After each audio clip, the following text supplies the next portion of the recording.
कुरुक्षेत्र के सांसद नवीन जिंदल ने आज लोकसभा में चुनाव सुधार पर बोलते हुए देश के लिए एक अत्यंत महत्वपूर्ण मुद्दा उठाया। लोकसभा में बोलते हुए नवीन जिंदल ने कहा कि अब वक्त आ गया है कि भारत में मतदान को और अधिक सरल और सभी के लिए सुलभ बनाया जाए। जिंदल ने प्रवासी भारतीयों, वरिष्ठ नागरिकों और अन्य पात्र मतदाताओं के लिए सुरक्षित एब्सेंटी और ई वोटिंग की व्यवस्था करने का आग्रह किया। अध्यक्ष जी, हमारे देश के अंदर ईज ऑफ लिविंग और ईज ऑफ डूइंग बिजनेस पर तो हम बहुत काम कर रहे हैं, लेकिन ईज ऑफ वोटिंग के ऊपर भी हमें बहुत काम करने की आवश्यकता है। हमारा ईज ऑफ वोटिंग जब भी संभव होगा जब हम अपने नागरिकों को एब्सेंटी वोटिंग, ई वोटिंग और पोस्टल वोटिंग का प्रावधान करेंगे। मेरा आग्रह हमारे करोड़ों प्रवासी भारतीय यानी कि एनआरआईज के अधिकारों को लेकर है।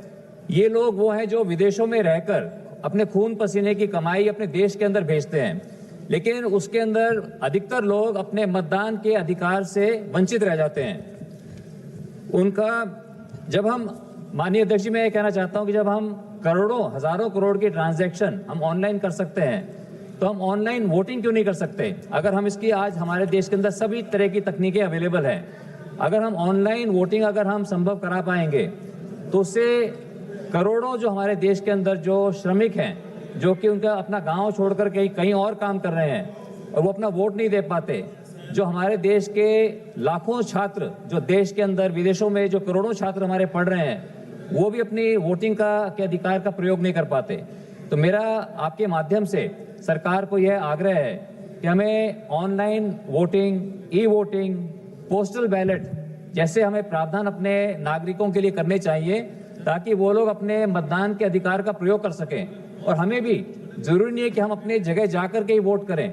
आज हम बहुत बोलते हैं कि अभी माननीय रूडी जी भी बोल रहे थे कि उनकी बेटी वोट करने के लिए गई, तो मैं यही कहना चाहता हूं कि आज हमें टेक्नोलॉजी का इस्तेमाल करके हमें absentee voting, e voting, online voting पर हमें ध्यान देना चाहिए ताकि हर एक व्यक्ति, चाहे वो देश में हो या विदेशों में हो, वो अपने मतदान के अधिकार का प्रयोग कर सके। धन्यवाद।